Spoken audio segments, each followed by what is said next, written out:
I've been doing this since I was 14, and I'm 63 now, so it's been a long time. It's the only thing I've ever done my whole life. Richard Leiter knows how to breathe new life into old furniture.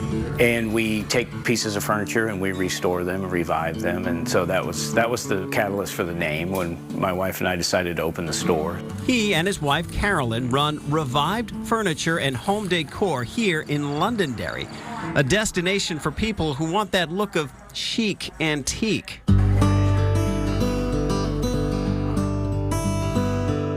New Hampshire Chronicle first featured the couple in 2018 at their original location. Their massive warehouse in Derry was filled with antiques Richard collected. These old columns, baluster posts came from Rockingham Park. They were on the second story. Watching the old story with Richard, he noticed his own revived piece.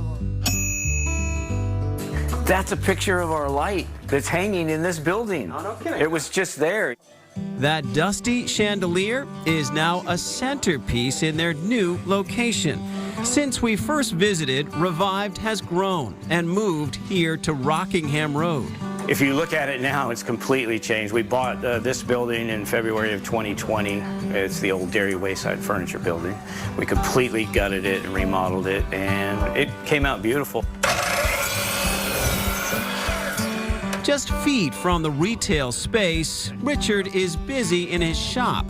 Recently, that included a very special project. It's a little surreal working on pieces that are, number one, 300 years old, but number two, have such historical, value. And Richard was hired to restore 15 wooden doors from the Old North Church in Boston that date back to the mid-1700s. So there's everything from having to cut and splice just a little piece, or to completely replace a whole board that's missing, that has just deteriorated into nothing. Exactly where these old doors came from may surprise you.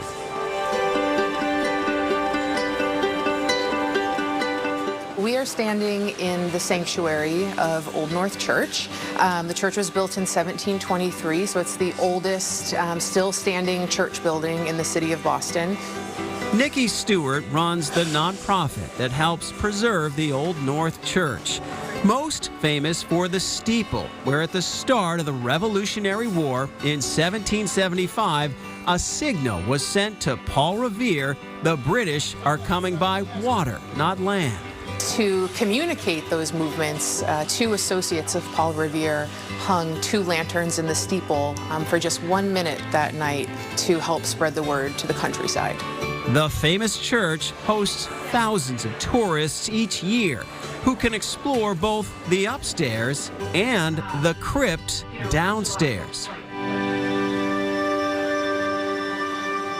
It's home to 37 tombs that just underwent a major renovation project.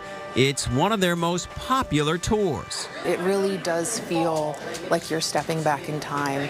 And I think if you have a good imagination and you can imagine what it might have been like without electricity, with a dirt floor, we don't think about it too much, but what the smells might have been like then.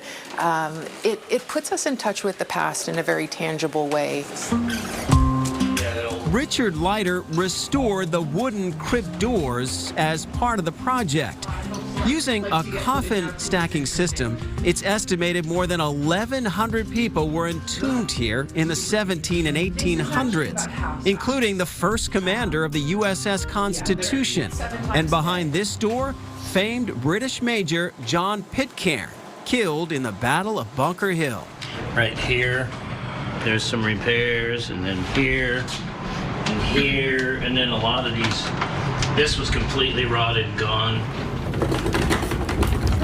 To make the repairs, the wooden doors were carefully shipped to Londonderry, where Richard went to work.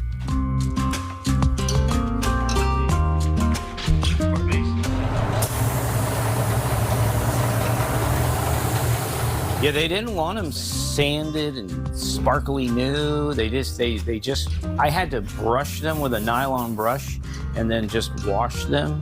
To stay historically accurate, he used old timbers from a 1700s era barn for wood replacement and hinges that date back to the same time period. This particular door, this hinge is original, and this hinge was gone. After hours of hard work, the doors were reinstalled in the crypt, much to Richard's satisfaction. I had not seen them since they've been put back in. Now anyone can see some revived craftsmanship as part of one of the most unique tours on the Freedom Trail.